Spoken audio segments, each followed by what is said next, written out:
I have been thinking about streaming services, mainly because of a few things that have happened. The other day, I actually posted online a question. I basically said, I've been thinking about streaming services, kind of like how I kicked off this video. I should have thought of that first. And I asked, if you could change one thing about music streaming services, what would that be? And one, I said one thing because I knew rants would be coming. And two, the reason I posted this, I know that death to Spotify, ditch Spotify, some movement happened where a bunch of artists in California were protesting Spotify, moving their music off of it. As I was hearing about this, people were sharing it that I knew. I was seeing that people were sharing it, and other people were going, what's the better service to use? And I thought to myself, I'm like, well, that's not really the question.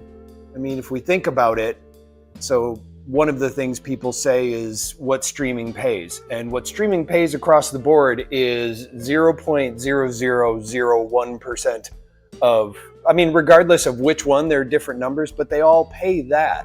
So it's really kind of like, oh, now I'll be making 0.3 rather than 0.00. No, not point. I'm putting the point in the wrong place. But you know what I mean. It's less than a penny. And this is all just what was going through my head when I was reading it. I'm like, well, that's not really a solution. So I was working on an album for my band, Lorenzo's Music, as far as updating some of the info on it in the streaming services.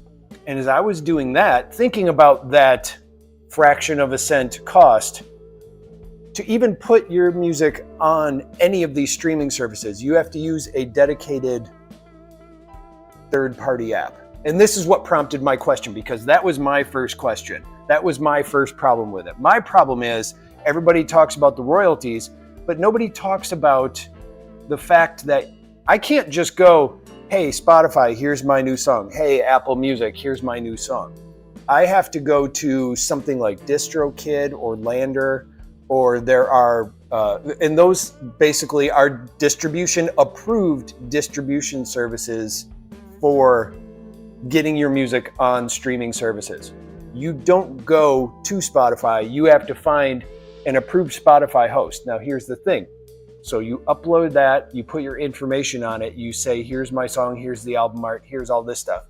Then that service goes, okay, and then it takes those files and goes, here you go, Spotify. And then it turns around and goes, we just gave your music to all the streaming services. That will be $12 a month for using our service and to keep it on there. So you have to pay a fee to a third-party service just to get your music on there. So think of that. So you're getting, let's say, for however many streams, and people are like, you get nothing. Let's say you made $3 that month from streaming.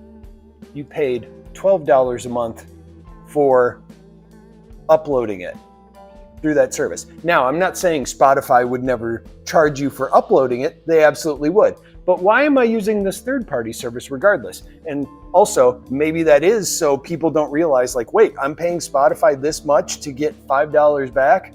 Maybe it's that middleman. I don't know. That just popped into my head because I'm really trying to think of what the reasoning is behind it. So on top of that, there are free services where you can use too. There are free distributors you can use. I used to use one. It was called 1RPM. Here's the thing. They take a cut of it, so it's the same sort of concept. They're taking 29% of your fraction of a penny.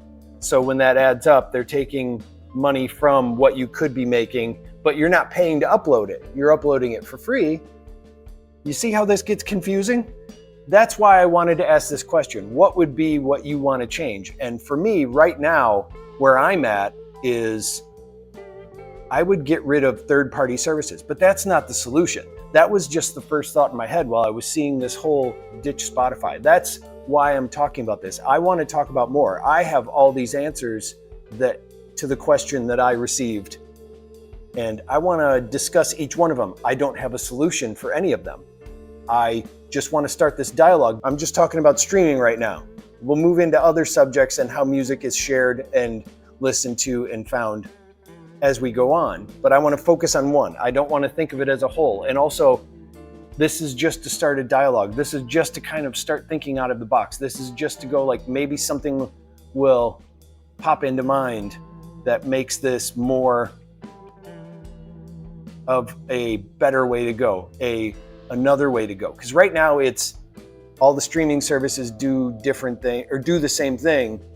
They're just owned by different companies. So I started off with my answer. When I posted the question, I said, I'll start off, why do artists have to use a third-party service that either takes a cut or requires a subscription just to upload music? And that was my problem with it. That's what I was thinking when I was seeing people go ditch Spotify. And the thing is like I said, even if you did it directly, they would probably charge a fee. So it wouldn't go away. They already host it. I think that's probably their justifying reason for charging as much as they do for streaming, plus the bandwidth. That also is an underlying problem with streaming. But the thing is I've already given my music to them. There's already a contract for what they can do with it. Sorry, I'm going off tangent here. I don't want to get into another subject. My main thing is just thinking about what these platforms do. Let's really think about what they are, what they do. Because one of the other things behind this whole problem, starting out with the one I heard about the most, was artist compensation. But the other thing too is when it's uploaded to another service, that's who you have to deal with. So how can an indie artist own their stuff? How can an indie artist be part of the streaming community but still have control over their music? How can they keep ownership of it? How can it only live?